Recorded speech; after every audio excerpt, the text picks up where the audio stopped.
Hello, welcome to KK Football News, brought to you from Media City. My name's Cameron Culliver, I'll be your host. To my left is the beautiful Reece Chaplin and the grizzly Ryan Gaze. So boys, main topic of the weekend, United's 2-2 draw at home against Fulham. What did you think? I'll let you take the role on this since you're a United fan. It is probably the most disastrous result of the season. I know we've lost some games to say Stoke, but to draw at home against bottom of the league, with the amount of crosses that we had, the amount of possession, and just not being able to take any sort of chances is quite frankly embarrassing. There were some massive statistics from the game, obviously. Fulham only had 3 shots on target and yet managed to score twice. Is that the sign of a leaky defence? I think United had quite a leaky defence even last season. I mean, I know they won the league, but it's the same defence at the end of the day. Do you stick with Phil Jones or Smalling? Vidic is injured and wants to leave. I think they've got a leaky defence for sure, but I think next season they're going to struggle even more. I can't see anyone wanting to go to United either. Now, a tactic that was criticised massively from David Moyes was the crossing, particularly in the first half. They had a massive 81 crosses compared to Fulham's 4 in the entire game. What did you think of that tactic? It's quite laughable. I mean, you're averaging almost a cross a minute, and you're somehow scoring 2 goals, which you pretty much you kind of create 81 chances almost with crosses. And to take 2. The wing players are particularly weak as well at United. People have argued. What would you say to that? Definitely. I mean, I think Januzaj needs more of a chance. I mean, fair enough. He's played a few games. He's done pretty well. He's only going to get better. He's only young. Is he 19? Yes. He's only going to get better. Your likes of Ashley Young need to go for me. He's not a Man United player, and he's definitely not an England player either. But I'm not a big fan of Valencia anymore either. Like, a couple of seasons ago, I thought, you know what, he's going to be really good in a couple of years, and if anything, he's actually dropped dramatically. And obviously, so it is dire. Things are only going to get worse before they get better at Man United. See, I think another problem Manchester United's got, had a great player in Wilfried Zaha. I mean, I've seen him last year, even though it's Championship still, the form he could have continued in the Premiership would have been so good for them. But there's been incidences on and off the pitch, and he's not really had time to play. And they've let him go to Cardiff, so you're limiting who actually you've got for the wingers as well. Oh, definitely. And I think what you're seeing is United of old, they've gone 1-0 down, they've come back at home, 2-1. They would have gone on to win that match under Fergie. But with Moyes, it shows a sign of mental weakness that they've gone and then they've conceded the late goal. And it's crushing to them. They're now 9 points adrift of Liverpool in 4th. Is Champions League out of their grasp now? I don't think it's totally out of their grasp. It's obviously been made a lot more difficult in recent weeks from some of the terrible results that they've had. But, like, I don't see why other teams couldn't slip up also. I mean, don't get me wrong, Liverpool this season have been tremendous. But We'll go on to that in a minute, actually. Oh, no. Huh? I know you're going to go into that anyway. No. Okay, sorry. No, I don't think it's out of the grasp at all. They've just signed Mata, so he's only going to do good, you would think. He's a world-class player. I really do think they could bring it back, but it's going to take probably a change of tactics and a bit of trial and error with the team as well. I don't think Moyes is... I know he's at fault for some of the decisions he's made and a few of the tactics he's actually deployed, but I don't think you can just blame him. Like, I know there's a lot of United fans that want him out already, but you've got to remember it took time for Fergie to settle in. Also, I've read something the other day and it was saying people think Moyes is too mid-table minded.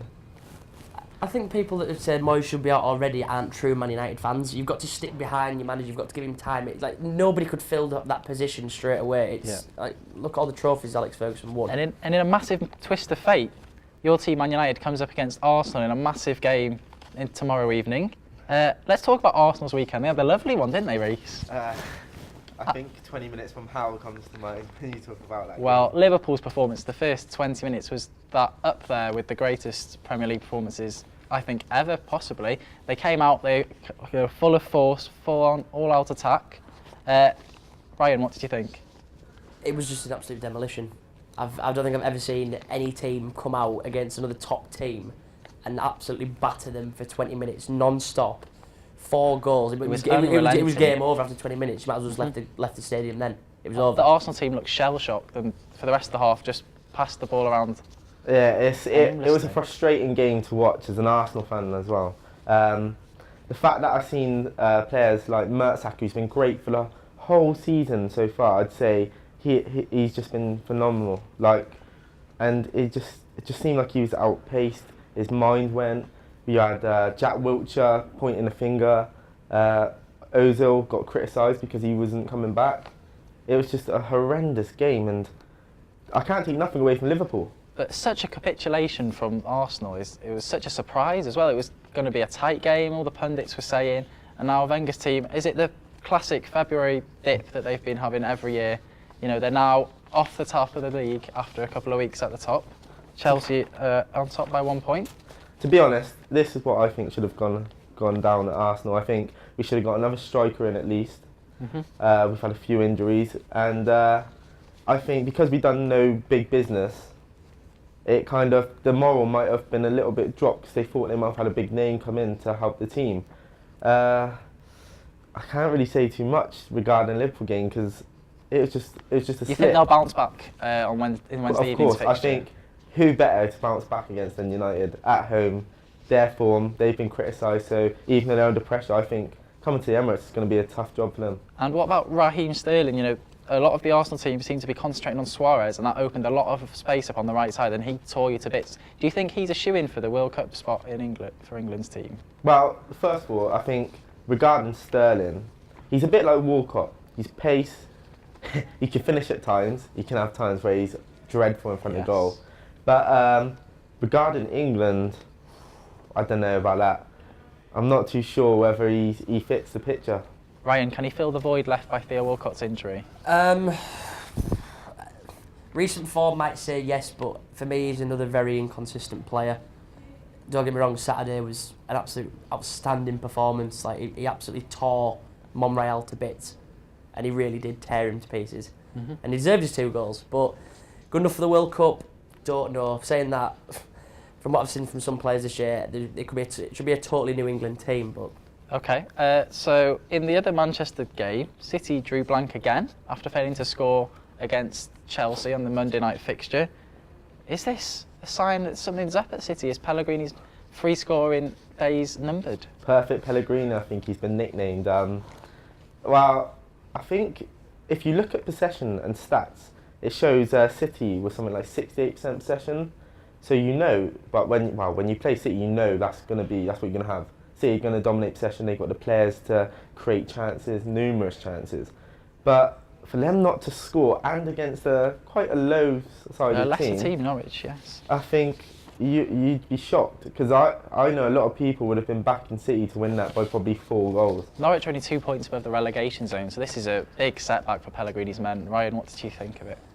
I don't think it's so much. I don't think it's a crisis. I really don't. 2 games isn't really much of a crisis. Was it the striker setup? Because he went with Negredo and Jovetic from the start. Aguero's injured. Is that a big miss? Aguero is 100% a miss. He is probably one of the best players in the Premier League. Not just strikers, one of the best players, along with Suarez, obviously. I mean, and missing him is obviously a big loss. I feel quite bad for Jovetic for the sake that he's not really had much game time this season, but he can't really follow in Aguero's footsteps either. Negredo's been good, but he's not been on form either. The last 20, City had their backs against the wall.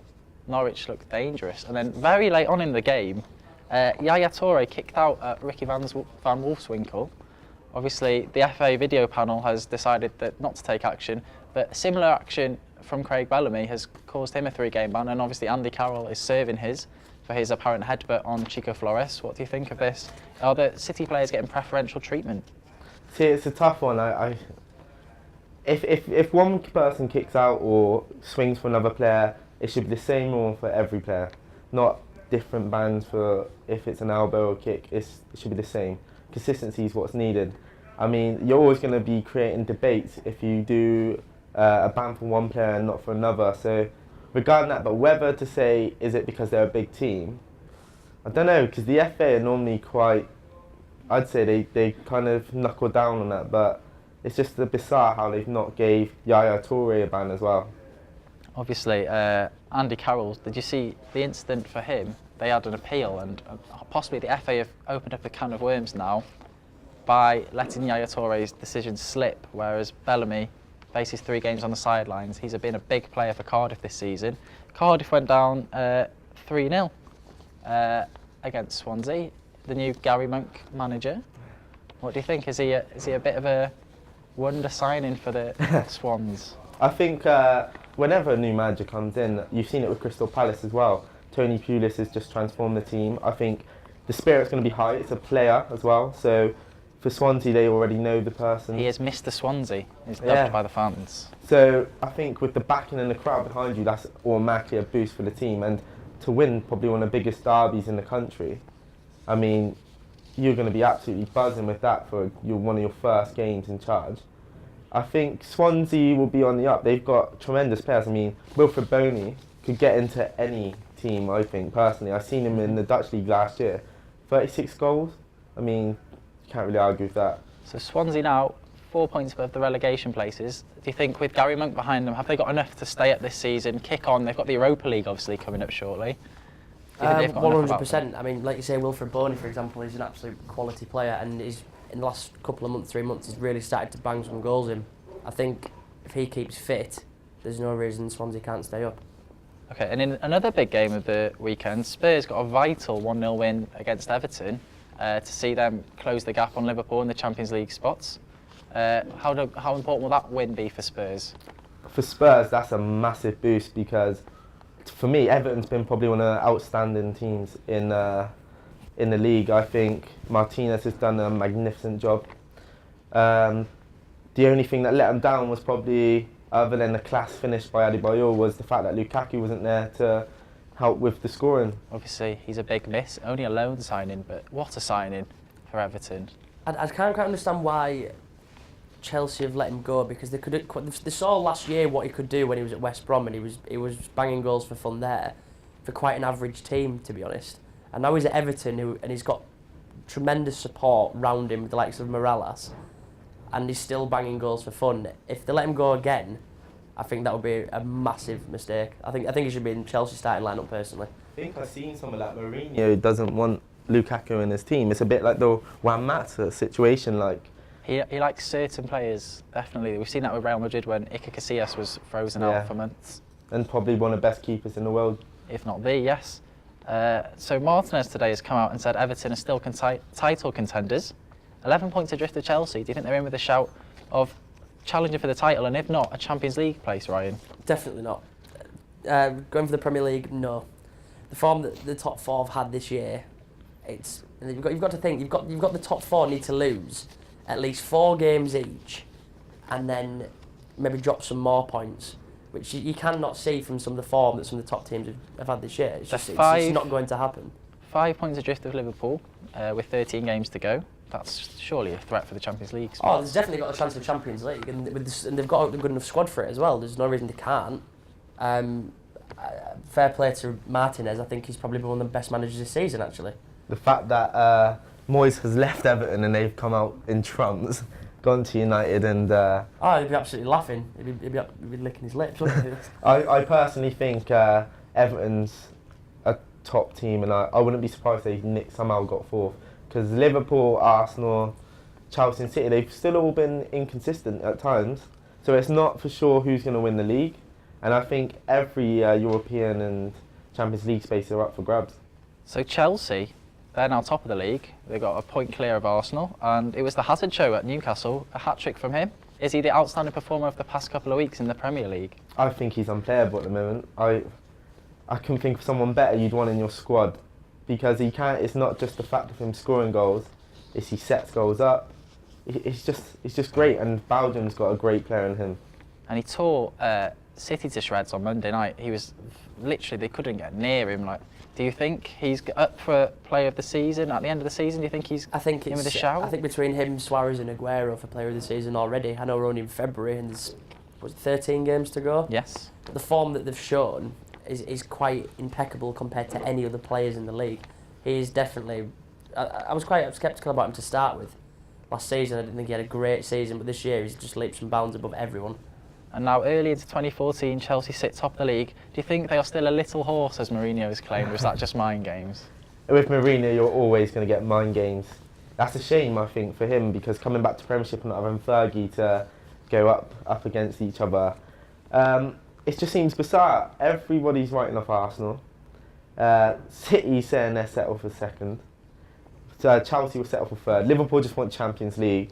Yeah. Someone's got to win it. So I think Chelsea are in a pole position at the moment, and depending on how they can pull out the next few fixtures, will decide who's actually going to stay top. Okay. In the other Premier League games, Crystal Palace got a 3-1 win at home against West Brom. New signing Thomas Ince on the score sheet.